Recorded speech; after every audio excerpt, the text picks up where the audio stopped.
They met on a beach in Florida, and 3 years later, they returned to the same stretch of sand to say, I do.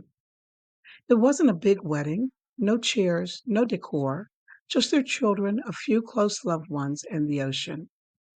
As I read their vows, the sun began to set, and right when I said, this is not the end, but the beginning, the sun dipped below the horizon, as if heaven had been waiting for that moment too.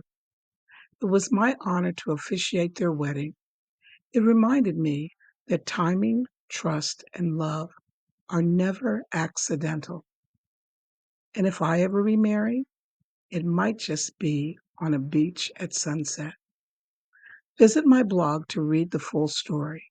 And if you're planning a wedding in Florida, I'd love to help you create a moment as meaningful as this one. Joy for a lifetime.